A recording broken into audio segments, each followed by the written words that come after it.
The McIntyre Ag Alliance produced this farm tour series together with South Queensland Landscapes. Massive thanks to Al and Joe Pearce and their family for showing us all around their containment feeding operation. So, Dave, we bought the place back in 2015. My wife and I were living down in Burumbah, and I was working for a mining company down there for a number of years to save up a deposit to buy our own little block. And so my family are out between Thallon and Burumbah, and so we seriously looked at country out west of Dirren, but I thought, well, it's fairly arid out there and it doesn't really rain too much out at where my family are from, so we took the plunge coming into this district. There's 5,600 acres, and there's basically, we're doing 1,000 hectares of farming this year, and the rest has been either sandridge that we've sort of developed into buffel, sort of half-raked developed country, I guess, and then the other half of the grazing, arable semi-open grazing, lighter country. It's an ideal sheep block. It's certainly not a prize farming block, but we just use that as a winter nutritional gap here, purely and simply.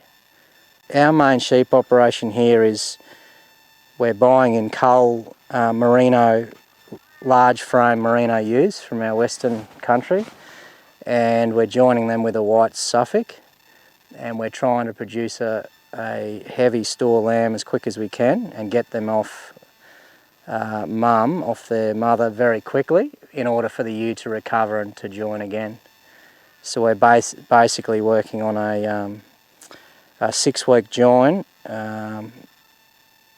So we're joining March, April, August, September lamb, weaned in December, and sold as a store, as a heavy store, end of January, early February.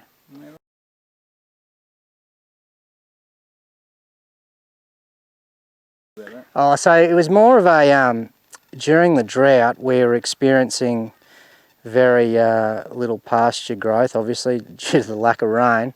So we were at the point where we were heavily feeding in the paddocks, but the way I figured it was we're feeding them in these large paddocks, and when they're not getting fed the pellet or the grain ration, they were still browsing, and sheep are notorious at overgrazing country if not monitored and moved very often. And so when they're weak and they're hungry, they're doing a lot of damage to the country. So we figured for a low-cost enterprise such as this feedlot that we've built has the capacity for 1,200, but the size, we've made it 3 times the size that it needs to be. So in order to, we'll split it in these pens into thirds. So we've made it intentionally bigger, first as a trial, and secondly to give 99% of the place a really good spell in a really tough time when it's not raining.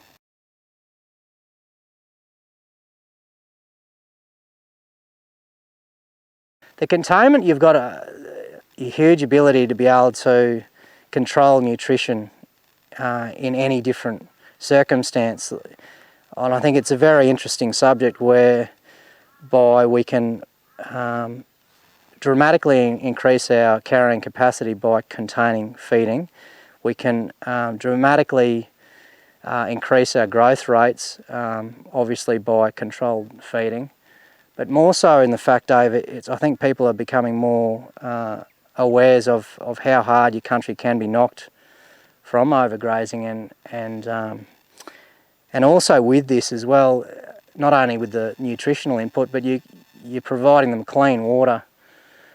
They're not walking, large distances. They've got adequate shade. They've got roughage. They've got hay. They've got dry lick. They've got everything they need.